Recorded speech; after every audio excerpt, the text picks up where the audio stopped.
So thank you so much. I have with me here my brother Lazarus.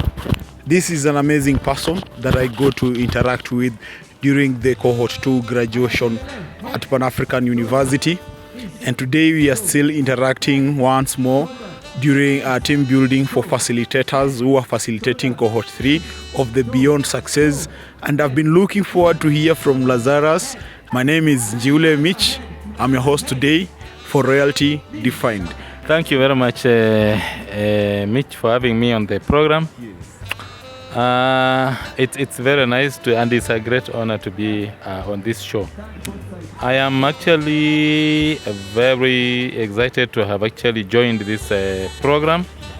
I am a facilitator, having grown through the program and having seen what it has as the components. And I was like, I will not just participate and stop at participating.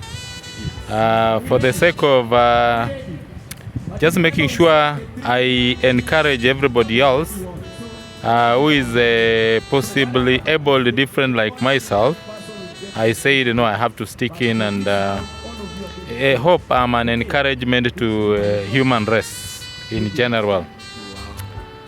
Yeah, so I facilitate like you asked. I am without sight, that's why I'm carrying a white cane in my hands. These are my eyes. Yes. Having been born sighted, I was born sighted, and about 10 plus years I did lose my sight.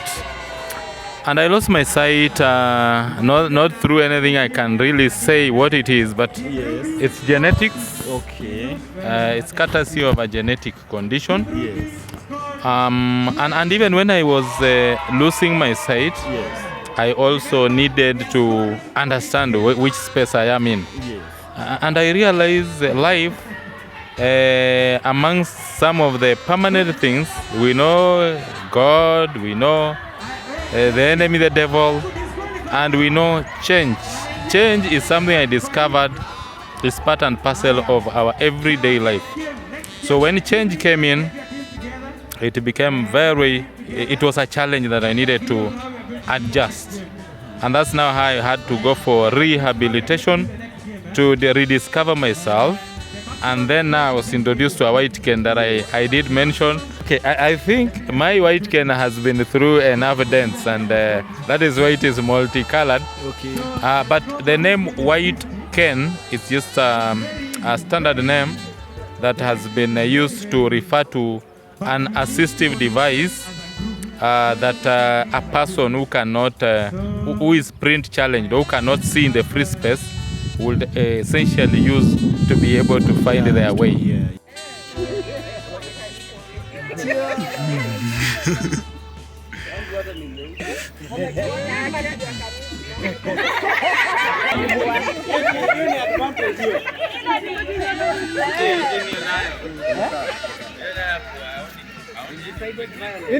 I did lose sight, and I had to go through what we call a rehabilitation. Actually, many people think that rehab is just for persons who are possibly have done drugs or alcohol. That is what is commonly understood by the general society, and that's what I also knew. Not realizing that change needs a lot of innovation. When change comes, it's part of what John Maxwell says, it is growth, because you move from one environment that you are used to one that is strange. And interesting enough, in each one of us, God has gifted us, He's put everything in us that we need to be able to cope with the new environment. So when I did lose my sight, I went out looking. And sometimes even to the viewers, it's so important to know there's very scanty information available on what to do sometime even when adversity strikes. Yes. Or adversity in quotes, as I may put it. Because I thought I was now just to dig a grave and get lost inside and wait for death. not knowing that God had a totally different plan for me. And as I went through rehab, I realized it's only my eyes that are not seeing, but my vision, but whatever is on the inside of me, the other faculties are totally functional. And I realized that I still have a very big opportunity at life. Only that I needed to stop looking at the negative and switch to what is positive about where I am. And that happened about 10 plus years ago. I was just settling into marriage. I was just at the peak of my career, and I needed to make changes. Excuse, because I have children looking up to me. I thank God as of now I have my firstborn is in Form 2 in high school.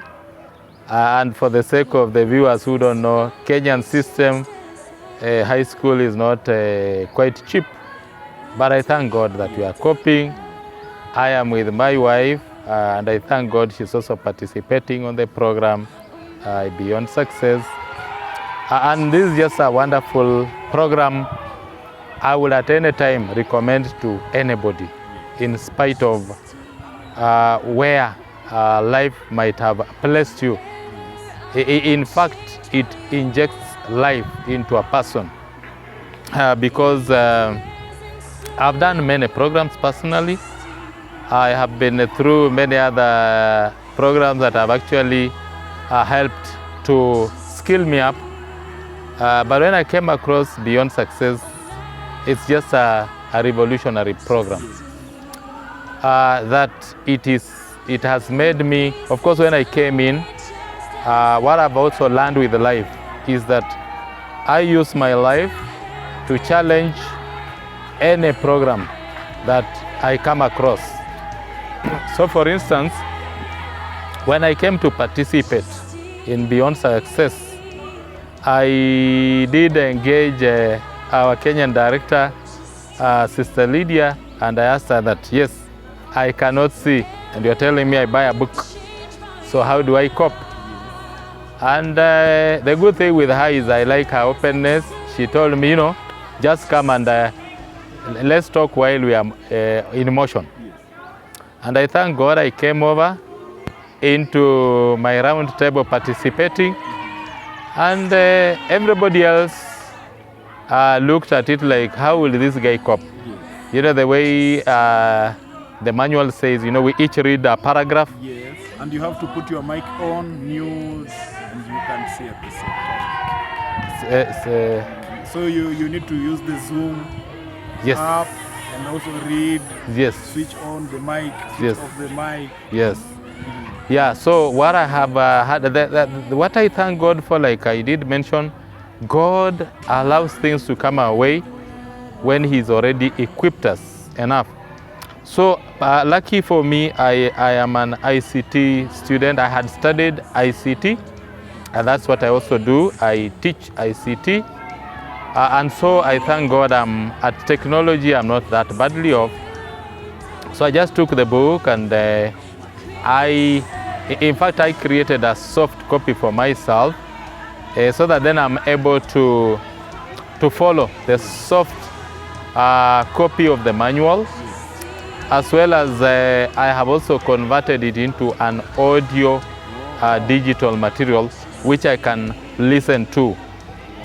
So that there are softwares that then convert for us the soft material into audio, and then I'm able to follow, so that I'm not relying on somebody reading for me, because actually the rehab bit requires that I try to create independence. I stop to be relying much on people. Because that can also bring another very disturbing situation. Because as much as I need people, I also have to create a space where but I'm also independent. Yeah, there are many people actually I have encountered, and sometimes for a moment they're in shock. They're wondering, how exactly do you cope? with life. And to be honest, Dr. Mitch, most of us, what eats us is ignorance. My people perish for lack of knowledge, the Bible says. I didn't know that I could cope until now I'm in it. Our phones, our gadgets talk. And it's actually on any smartphone. You can actually install the features, and then just with the skill, with the right skill, we are then able to be able to cope with such kind of challenges.